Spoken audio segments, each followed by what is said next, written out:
감사합니다. 오늘 바울의 각오라는 제목으로 하나님의 말씀을 전할 때 여러분들에게 위로와 은혜가 있기를 소망합니다.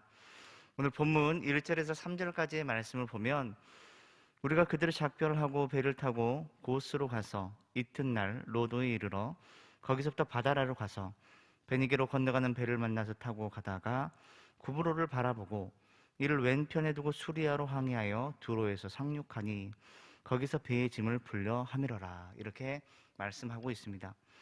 말씀을 통해 보듯이요, 사도 바울은요 밀레도에서 성도들과 작별 인사를 하고요, 그것을 떠나서 먼 여행길에 오르게 됩니다. 예루살렘으로 가는 것이었죠. 이에 사도 바울은요 고스, 로도, 바다라를 지나게 됩니다. 그리고 베니게로 가는 배를 타고서 지중해 연안을 지나 베니게의 항구 도시인 두로에 머물게 되었습니다. 성경은 바울이 일행이 탔던 배가 두로에 정박하게 된 이유를 가리켜서 배의 짐을 풀려 하미러라 이렇게 말씀하죠. 성경학자들은 말하기를요, 바울이 탔던 배는요 곡식 내지 과일을 운반하던 그런 화물선이었다고 추측을 합니다.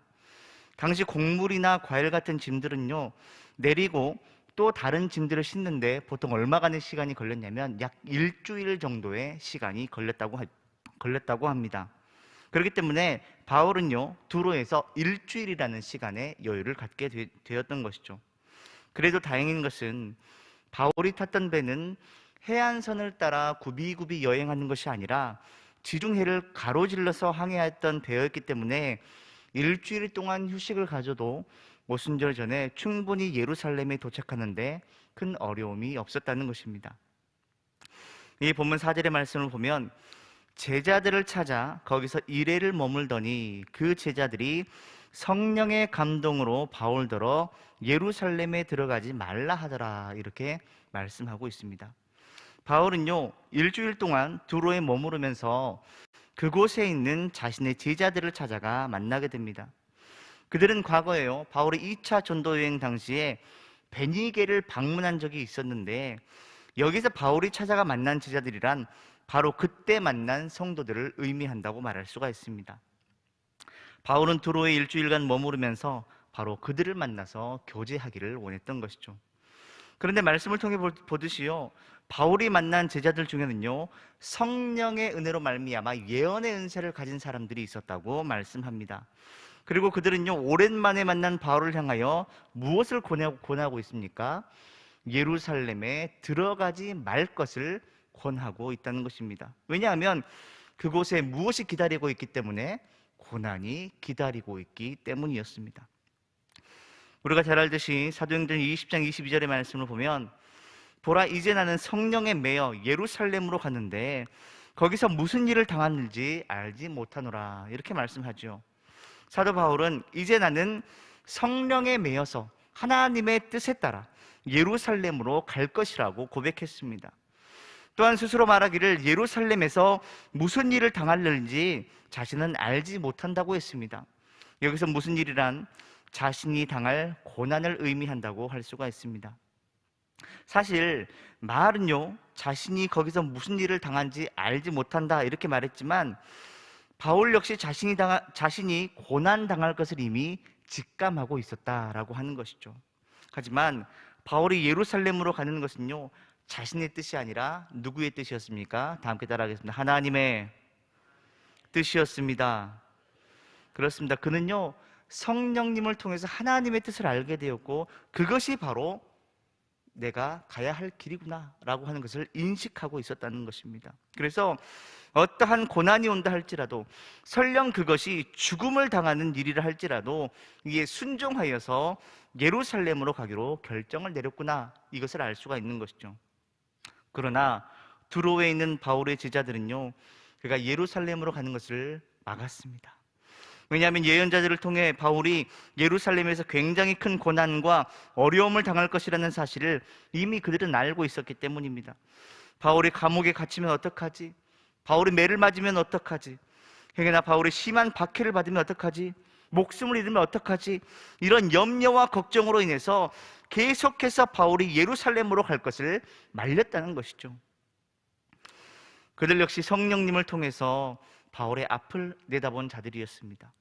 그래서 이것이 하나님의 뜻이요, 이것이 바울의 길이라는 것을 알면서도 바울의 길을 막았다는 것은요, 신앙이 있음에도 불구하고 바울을 향한 걱정이 더 앞섰다는 것을 의미합니다.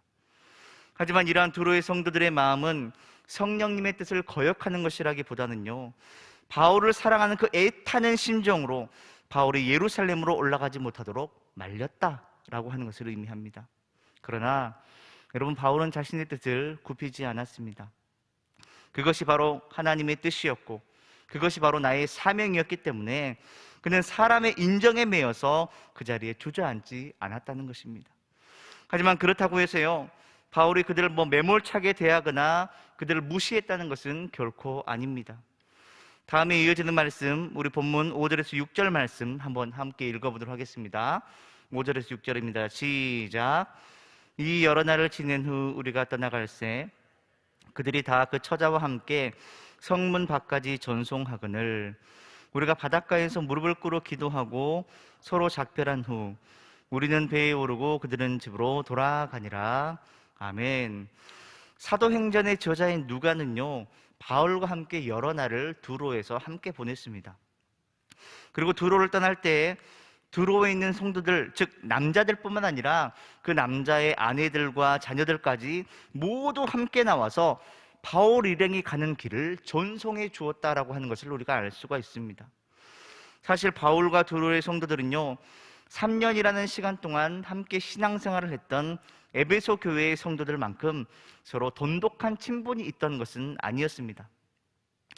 단지 예전에 바울이 전도하러 왔을 때 한 번 들려서 교제를 나누었던 그것이 전부였다는 것이죠. 하지만 바울과 그의 일행은요, 일주일간 두로에 머물면서 굉장히 가까워졌습니다. 소중하고 깊은 교제가 그들 안에 이루어졌다는 것을 의미합니다. 아마도 사도 바울의 목회적 돌봄이 일주일간 깊이 있게 이루어졌다고 생각해 볼 수가 있죠. 그리고 이를 통해서 두로 교회의 모든 성도들은요, 하나님의 크신 은혜를 체험할 수가 있었다는 것입니다. 그래서 바울과 그의 일행이 떠나려고 할 때 두로 교회의 교인들은요, 너무너무 아쉬웠습니다. 그래서 그들은 자신들의 처와 자녀들까지 모두 다 데리고 나와서 성문 밖까지 나와서 바울을 배웅해 주었다는 것입니다. 고고학적인 자료를 보면요, 두로의 성문 밖은요, 가이사라로 향하는 배를 타는 도시, 즉 외곽, 즉 바다로 한 경계, 모래사장 지역에 있었기 때문에 도심에서는 굉장히 멀리 떨어진 위치에 있었구나라고 하는 것을 알 수 있습니다. 하지만 그럼에도 불구하고 두로 교회 교인들과 모든 가족들은요, 바울 일행을 전송하기 위해서 그 먼 길을 마다하지 않고 그곳까지 걸어갔다는 것입니다. 이에 바울과 그의 일행은요, 그들과 헤어지기 직전에 무릎을 꿇었습니다. 무릎을 꿇고 두로의 제자들과 그의 가족들을 위해서 무엇을 했다고 말씀하고 있습니까? 다 함께 따라하겠습니다. 기도했다. 그렇습니다. 기도를 드렸다라고 하는 것입니다. 두로의 성도들 역시 바울과 그의 사역을 위해 서로가 서로를 위해 뜨겁게 기도하는 시간을 그곳에서 가졌다는 것입니다. 여러분, 이것이 바로 하나님께서 우리에게 원하시는 영적인 교제, 그것이 아니겠습니까? 목회자와 성도가 서로 사랑하고 존중하며 서로가 서로를 위해 무릎 꿇고 기도할 수 있는 교회, 그런 교회가 정말 아름다운 교회가 아니겠습니까? 과거 우리나라에 복음이 전해지고요, 사람들이 예수님을 알고 예수님을 믿기 시작할 때 당시에 목사님들의 숫자가 정말로 너무너무 많이 없었습니다. 그래서 목사님들이 굉장히 귀했죠. 이게 목사님들은요, 목회자가 없는 교회를 섬기기 위해서 외진 시골 마을, 산골 마을, 그리고 섬 지역에 이르기까지 힘이 닿는 대로 여러 지역에 있는 교회들을 다니면서 하나님의 말씀을 전파하고 천국 복음을 선포했었습니다. 세례를 받기를 기다리던 성도들에게 세례를 베풀어주고 성만찬을 베풀었습니다. 그리고 몸이 아파 육신이 연약한 사람들, 마음의 근심과 걱정이 쌓이고 상처받은 성도들을 위해서 영적으로 케어하는 사역을 하셨습니다. 또한 교회 전반적인 이야기를 듣고 성도들과 함께 기도하고 교회 대소사를 처리하는 일도 했었습니다. 그렇게 사랑으로 섬기며 목회를 했다는 것이죠. 여러 지역에 있는 많은 성도들을 섬겨야 했기 때문에 힘이 들었을 것입니다. 힘이 들었지만 그것이 바로 하나님께서 나에게 맡겨주신 사명이라는 믿음을 가지고 열심히 감당하셨습니다. 그래서 성도들은요, 항상 기대하는 마음으로 목사님들을 기다렸습니다. 목사님이 오신다는 소식을 들으면 언제 오시나 마을 입구까지 나가서 목사님을 기다리던 성도들도 있었고요, 목사님을 위해 잘 곳과 숙소를 마련하던 그런 성도들도 있었습니다. 뿐만 아니라 목사님께서 사역을 마치고 다시 돌아갈 때면 마을 바깥쪽까지 나가서 배웅을 하던 성도들도 많이 있었습니다. 이게 바로 과거 한국교회의 모습 가운데 하나였습니다. 목회자와 성도가 서로 사랑하며 서로 섬기며 서로 존중하며 함께 아름다운 신앙을 이어나갔다는 것입니다. 서로가 서로를 위해 기도하던 그런 공동체였다는 것입니다. 이런 모습이 바로 하나님께서 우리에게 원하시는 교회의 모습 가운데 하나임을 우리는 기억해야 되는 것이죠. 당시 바울도 마찬가지였습니다. 많은 곳에 복음이 전해졌지만 사도로 부름받은 자들은 정해져 있었습니다. 그래서 바울 역시 흩어져 있는 교회를 방문할 때마다 사도의 사명을 감당하기 위해서 그들에게 하나님의 말씀을 선포하고 예수 그리스도의 복음을 가르쳤습니다. 천국에 대해서 가르쳐 주었습니다. 성령의 권능으로 능력을 행하고 그들을 위해 기도하는 사역을 결코 게을리하지 않았었습니다. 한 사람이라도 변화될 수 있다면 힘을 다하여 하나님께서 맡겨주신 사명을 감당하기 위해 충성하는 삶을 살았던 사람이 바로 바울이었다는 것을 우리가 성경의 말씀을 통해서 알 수가 있는 것이죠. 그렇게 성도들과 함께 하나님의 은혜를 나누고 하나님의 은혜를 끼치는 그런 복되고 아름다운 삶을 이어나갔다는 것입니다. 특별히 오늘 본문에 나오는 두로의 성도들 역시 이런 경험을 했습니다. 그래서 일주일이라는 짧은 시간이었지만 바울과의 신뢰와 존경 그리고 사랑이 깊어졌습니다. 그래서 바울이 떠날 때 모든 성도들과 그의 가족들이 다 나와서 함께 먼 길을 떠나 전송해 주었고요, 함께 무릎을 꿇고 기도할 수 있는 그런 영적인 관계가 이루어졌다라고 하는 것을 우리가 이 본문의 말씀을 통해서 알 수가 있다는 것입니다. 중요한 것은 우리도, 우리 광주제일교회도 이런 아름다운 교회의 모습을 이어가야 한다는 것입니다. 목회자는 하나님께서 자신에게 맡겨주신 사명을 감당하기 위하여 최선을 다하여서 교회를 섬기고 성도들을 위해 사랑으로 목회를 해야 됩니다. 성도들을 위해 열심을 다하여 하나님의 말씀을 선포하고 예수 그리스도의 복음을 전파하는 삶을 살아야 합니다. 그들의 영적인 필요를 알고 성도들의 아픔을 안고 기도할 수 있는 자들이 되어야 합니다. 그리고 교회에 무슨 일을 해야 할지 먼저 생각하고 성도들과 힘을 합쳐서 아름다운 교회 공동체를 이루고 하나님께서 원하시는 교회의 모습을 세워갈 수 있는 그런 자들이 되어야 한다는 것입니다. 또한 성도들은요, 하나님께서 세우신 목회자들의 영적인 돌봄을 잘 받고 하나님의 은혜를 풍성히 누리면서 목회자를 존중하고 사랑하는 삶을 살아야 합니다.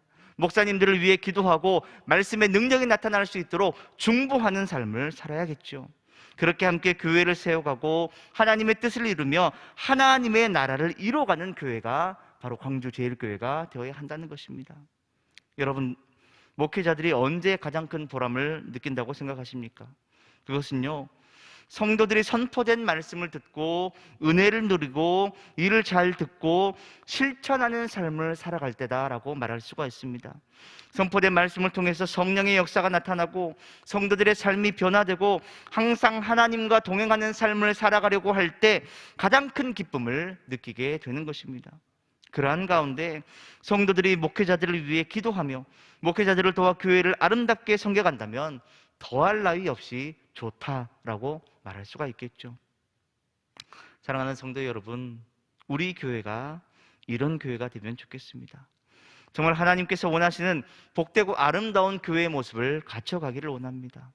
목회자와 모든 성도들이 서로 사랑하고 섬기는 교회, 서로가 서로를 위해 무릎 꿇고 기도해 줄 수 있는 교회, 하나님께서 원하시는 복되고 아름다운 신앙 공동체의 모습을 이루기 위해서 함께 기도할 수 있는 교회가 되어야 하지 않겠습니까?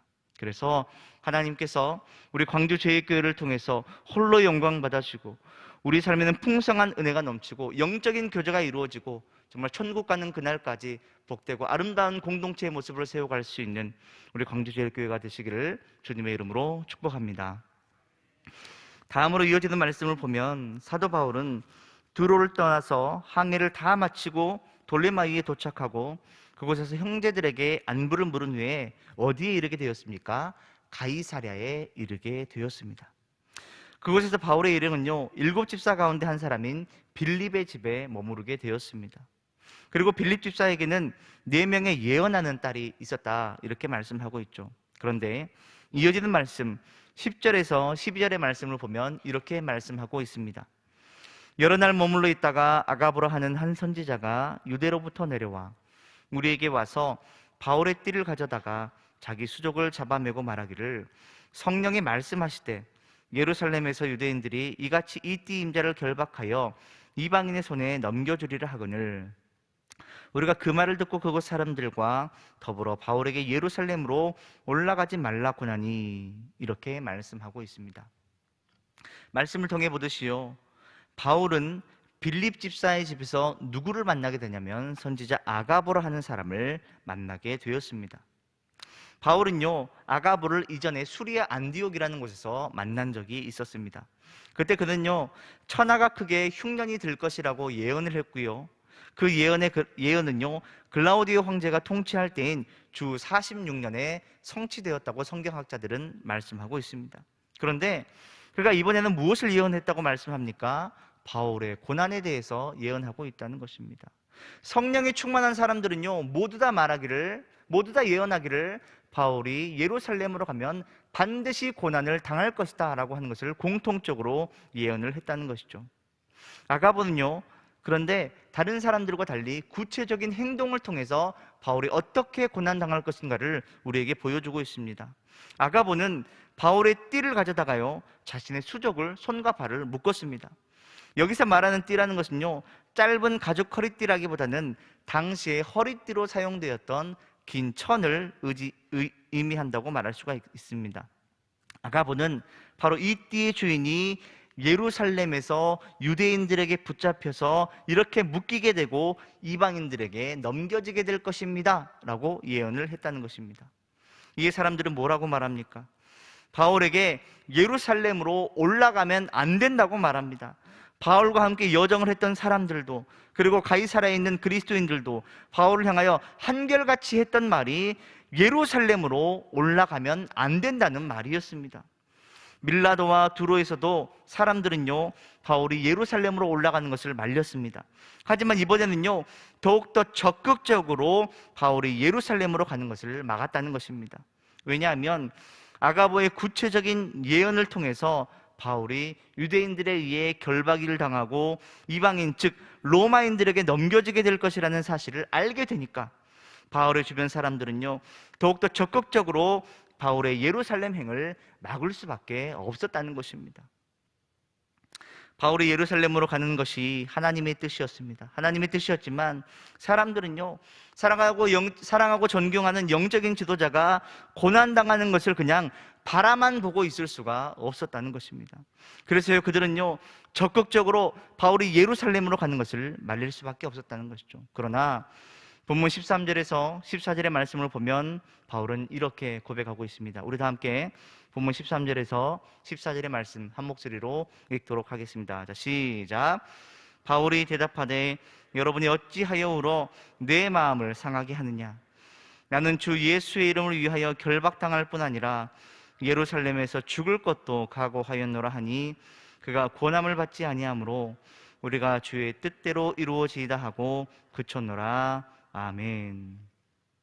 말씀을 통해 보듯이 사도 바울은 하나님의 뜻에 순종하겠다는 자신의 뜻을 강하게 어필하고 있습니다. 바울은 여러분이 어찌하여 울어서 내 마음을 상하게 합니까? 이렇게 말을 하지요.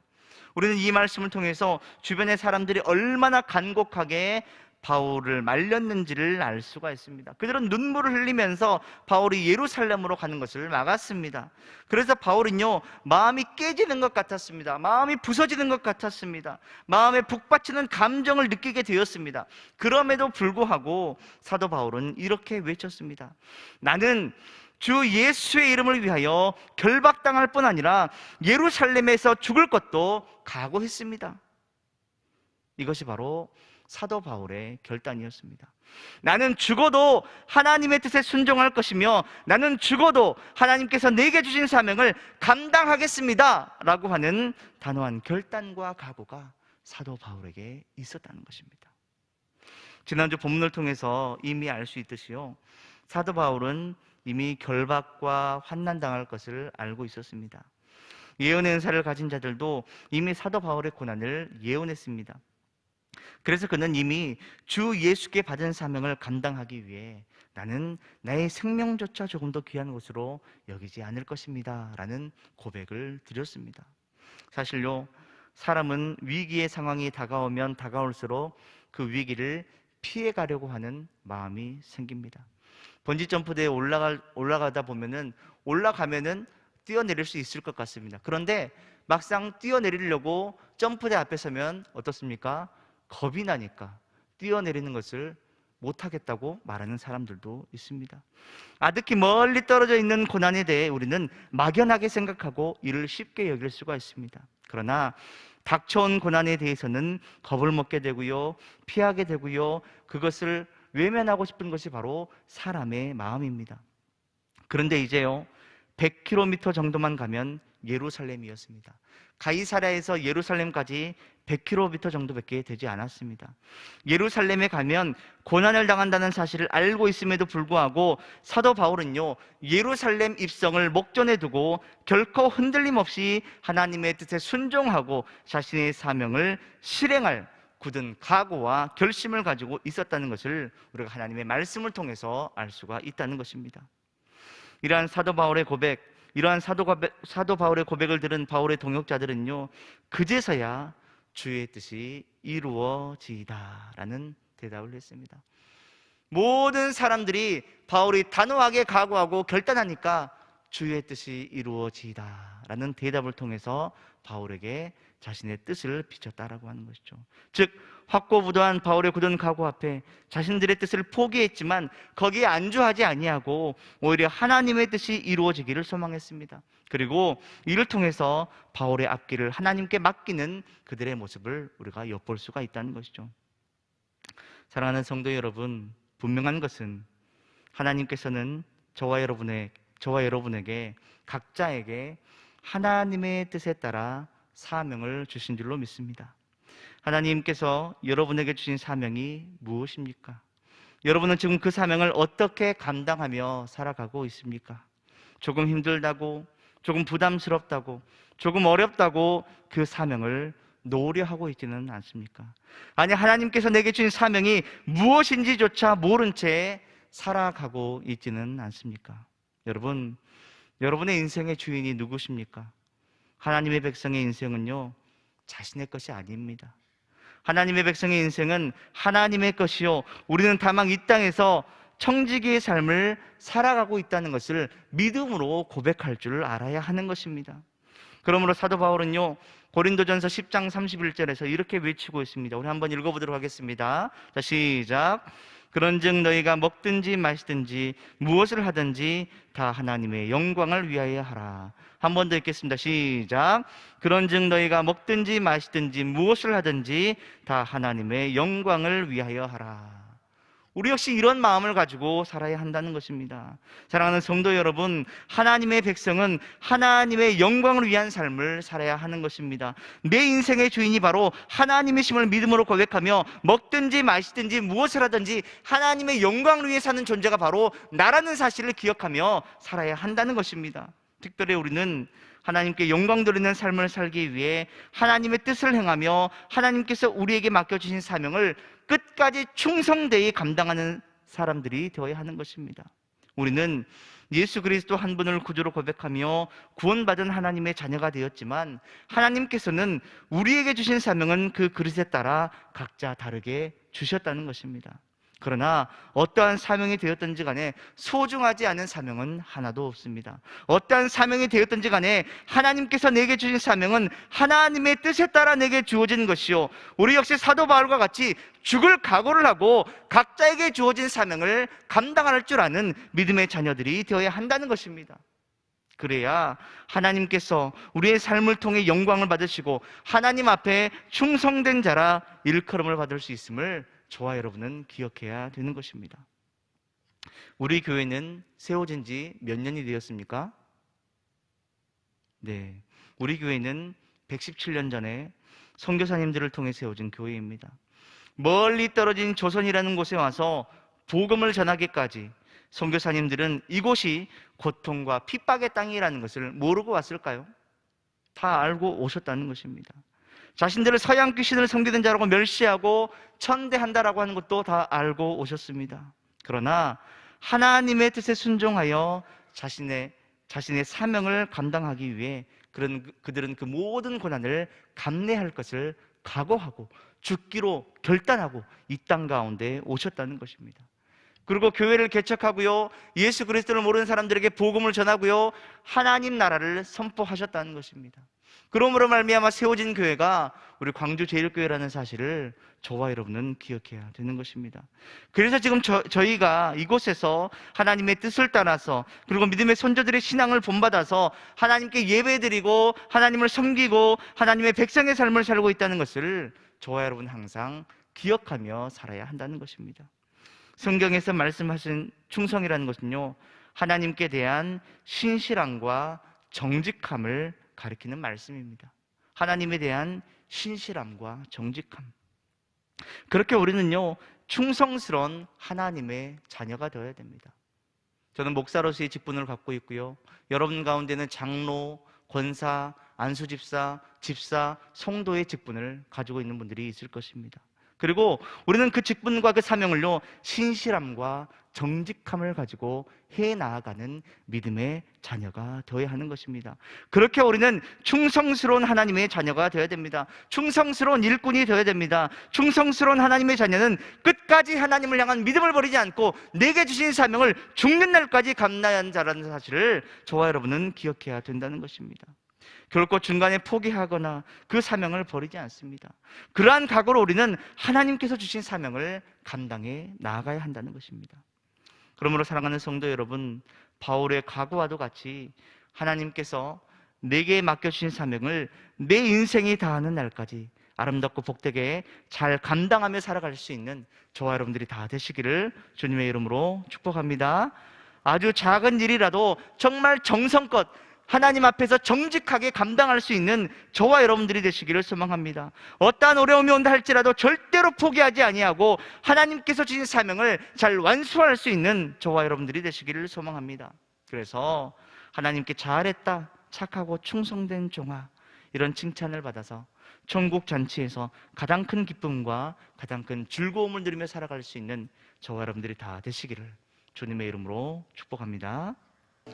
사랑과 은혜가 충만하신 하나님 아버지, 우리가 무엇이길래 우리를 택하여 주시고 우리를 사랑하여 주시고 우리를 구원하여 주셨나이까? 나는 아무것도 아닙니다. 하나님밖에 없습니다. 하나님만 의지하며 나아가기 원합니다. 하나님만 사랑하기 원합니다. 하나님만 바라보기 원합니다. 하나님 앞에 충성된 종이 되기 원합니다. 하나님 아버지, 이 시간 엎드려 기도하오니 우리의 기도를 들어주시고 응답하여 주시고 하나님의 살아계심을 온 세상 가운데 드러내며 살아갈 수 있는 우리 광주지역의 모든 성도들이 될 수 있도록 도와주시옵소서. 하나님 아버지, 우리 교회가 서로 사랑하는 교회 되기 원합니다. 서로 섬기는 교회 되기 원합니다.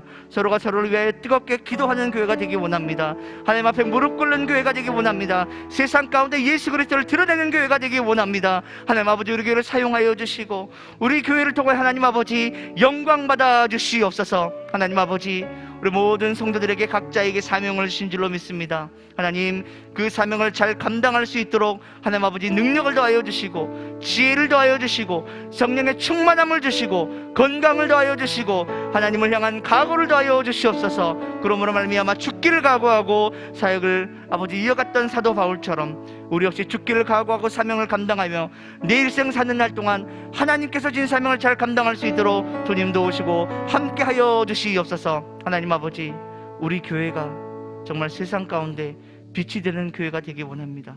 소금이 되는 교회가 되기 원합니다. 하나님의 이름을 망령되이 일컫는 교회가 아니라 하나님의 이름을 세상 가운데 드러내며 하나님의 공의와 정의와 사랑을 드러낼 수 있는 복되고 귀한 교회가 될 수 있도록 아버지 역사하시고 함께 하시며 우리 가운데 그 일들을 이루어 가실 주님을 기대하며 살아갈 수 있도록 역사하여 주시옵소서. 모든 영광과 찬양을 주님 앞에 올려드리기를 원하오며 사랑하는 예수님의 이름으로 간절히 기도하옵나이다. 아멘.